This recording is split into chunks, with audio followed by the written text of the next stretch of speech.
Bien, por último, tenemos que revisar las reglas que rigen la configuración electrónica, ¿ya? Existen tres reglas que vamos a revisar. Una es el principio de exclusión de Pauli, otra es el principio de construcción de Aufbau y la regla de máxima multiplicidad de Hund. Con estas tres reglas, en el fondo, lo que terminamos de explicar es cómo se van disponiendo y ordenando los electrones alrededor del núcleo, como ya lo hemos ido construyendo, digamos, a lo largo de esta clase. El primer caso que vamos a ver, que es el principio de exclusión de Pauli, dice que si se requiere colocar más de un electrón en un mismo orbital, ellos deben cambiar el número cuántico de spin. ¿Ya? Eso lo habíamos revisado hace un momento atrás, en el fondo, donde habíamos dicho que los electrones, para poder estar en ese mismo orbital, tenían que tener spin opuesto. Entonces, eso era básicamente por el movimiento de rotación que tenía el electrón, se generaba un polo magnético, y los electrones, como invertían ese polo magnético, de acuerdo al sentido de giro que tenían, uno queda con spin más un medio, el otro queda con spin menos un medio, y así podían permanecer en un orbital, ¿ya? Entonces, por ejemplo, vamos a ver acá dos elementos, sodio y magnesio. Entonces el sodio tiene esta configuración, tiene un Z igual a 11 y esta configuración electrónica, ¿ya? Y los números cuánticos del último electrón que entró en esta configuración sería n igual a 3 porque está en el nivel 3, L igual a 0 porque está en orbital tipo S, el número magnético es 0 porque el orbital S tiene solo un tipo de orientación, y de acuerdo a la regla del principio de exclusión de Pauli y la otra que vamos a ver al final, el electrón que entró acá va a tener spin más un medio, ese electrón solo que tenemos aquí, ¿ya? El magnesio tiene Z igual a 12, tiene un electrón más, y acá se puede ver en la configuración electrónica que en el último nivel tiene 3s2. Por lo tanto, los números cuánticos del segundo electrón que entró sería n igual a 3, L0, M0 y spin menos un medio, ¿ya? Entonces, en el fondo, tuviésemos una visión de este orbital 3s, tendríamos uno de los electrones con el spin positivo, ¿no es cierto?, más un medio, y el otro tendría que estar con el spin negativo menos un medio, y así tendríamos 3s2, ¿ya?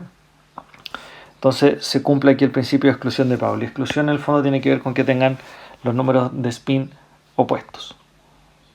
Entonces, la síntesis de esta regla es que en un átomo no pueden existir dos electrones con el mismo conjunto de números cuánticos. O sea, cada electrón tiene su propio, en el fondo, sus propios y únicos 4 números cuánticos distintivos. El principio de Aufbau, en el fondo, el que nos permite establecer la regla o orden de llenado que habíamos visto en este diagrama, que se llama diagrama de Moller, ¿no es cierto? Pero el diagrama de Moller en realidad viene de este principio que se llama el principio de Aufbau.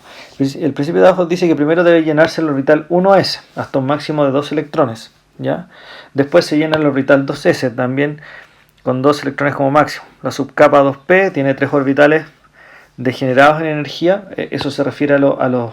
Acuérdense que, por ejemplo, los orbitales tipo P, ¿no es cierto?, de acuerdo a los números magnéticos, tenían 3 orbitales, ¿no es cierto?, con números magnéticos menos 1, 0 y más 1. También lo habíamos escrito como PX, PI y PZ. Son orbitales degenerados u orbitales, ¿ya? Porque el P es la subcapa, ¿ya?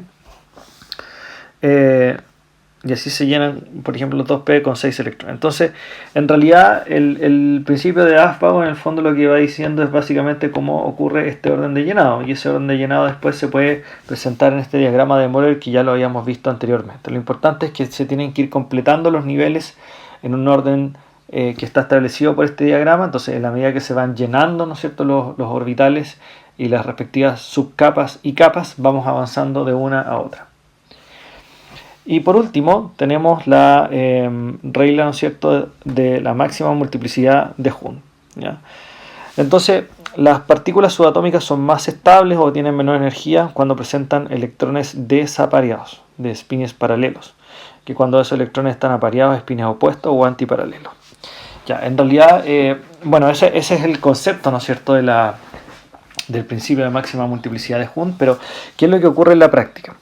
Lo que tenemos acá, tenemos una tabla con varios elementos, ¿no es cierto?, litio, berilio, boro, carbono, nitrógeno, neón, sodio, y el número de electrones que tiene cada uno de ellos. Entonces vamos a ir viendo sus configuraciones electrónicas, que las tenemos acá, ¿no es cierto?, en la última columna, y acá tenemos un diagrama de orbitales, y esto es súper importante para entender el principio de máxima multiplicidad de Hund. Entonces, lo que tenemos acá en el fondo son cada uno de los orbitales representados como unas cajitas cuadradas, ¿no es cierto? Nos vamos a olvidar por un rato de la forma de los orbitales. Entonces tenemos nivel 1, ¿no es cierto?, orbital de tipo S, hay un puro orbital, ¿no es cierto? En el nivel 2, orbital S, hay un puro orbital, una cajita. En la nivel 2, subcapa P, tenemos 1, 2, 3 cajitas, ¿no es cierto?, que serían los PX, PY y PZ, respectivamente, ¿ya? En cada orbital ya sabemos que en el fondo por orbital, que en este caso sería la cajita, caben un máximo, ¿no es cierto?, de 2 electrones.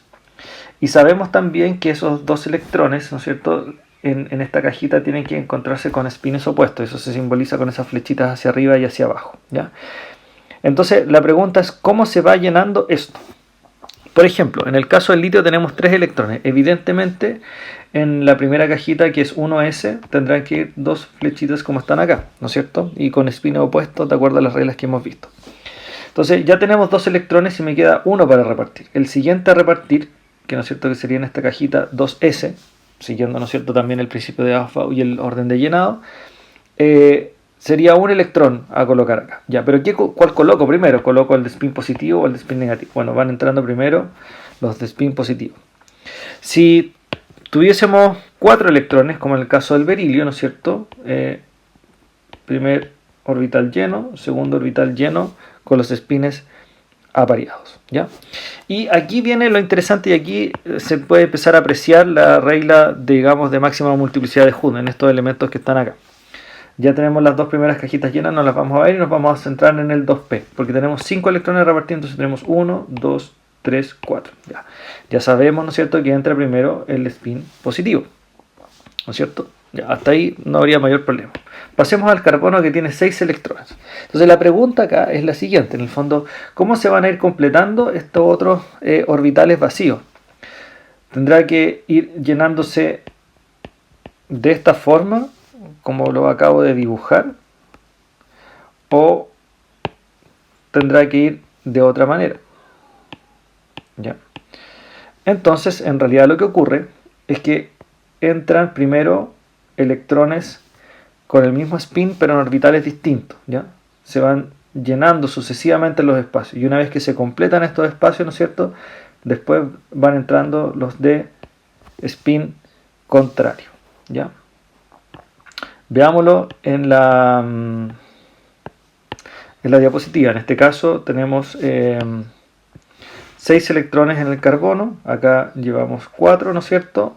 Tenemos 5 y 6. Entraron primero, ¿no es cierto?, los de spin positivo. Nitrógeno tiene 7 electrones. Acá tenemos 4, ¿no es cierto? 5, 6, 7. Se van completando todos los de spin positivo. Y acá tenemos 10 electrones en el neón. Entonces vamos a ver. Acá tenemos 4. Entonces habrían entrado de la siguiente manera: 5, 6, 7, 8, 9 y 10, ¿no es cierto? Entran primero los de una orientación y se completan todos los orbitales, y después se dice que se aparean, ¿verdad?, con los de spin contrario en el mismo orden de entrada, ¿ok? Por ejemplo, otro ejemplo, les voy a poner acá el oxígeno, que tiene 8 electrones. Entonces tendría estas 2 cajitas, 4 electrones acá. Vamos a hacer los P. Entonces entraría, tenemos 4 aquí, serían 5, 6, 7, 8. Ese sería el orden de llenado. Y eso se expresa también en la configuración electrónica, acá, digamos, cómo está escrita. Si ustedes se fijan, por ejemplo, veamos este caso particular del carbono, tendríamos esto de acá es 1s2, esto de aquí es 2s2, esto de aquí es 2px1, esto de aquí es 2pi1. Veamos el nitrógeno. 1s2, ¿no es cierto? 2s2, 2px1, 2pi1, 2pz1. ¿Ya? Y con eso, ¿no es cierto?, completamos lo que es la regla de máxima multiplicidad de Junc. Entonces, a modo de síntesis, en esta clase hemos revisado números cuánticos. Recuerden que son 4 los números cuánticos que permiten describir a un electrón dentro, digamos, de la esfera, ¿no es cierto?, donde se encuentran orbitando los electrones alrededor del núcleo. El número principal, que nos habla de la energía y el tamaño del orbital, es la distancia que tiene el electrón al orbital. El número secundario, o L, que nos describe la forma del orbital, y acuérdense acá de la regla SPDF0123. El número magnético, que es la orientación espacial de los tipos de orbitales. Por ejemplo, un orbital tipo P tiene 3 orientaciones posibles, tiene 3 números magnéticos, menos 1, 0, más 1, ¿ya? Los números magnéticos van siempre de menos L a más L. Y el número de spin, ¿no es cierto?, que es la rotación del electrón sobre sí mismo, que puede ser más un medio o menos un medio, ¿ya? Positivo, negativo. Y estos números nos permiten construir la configuración electrónica.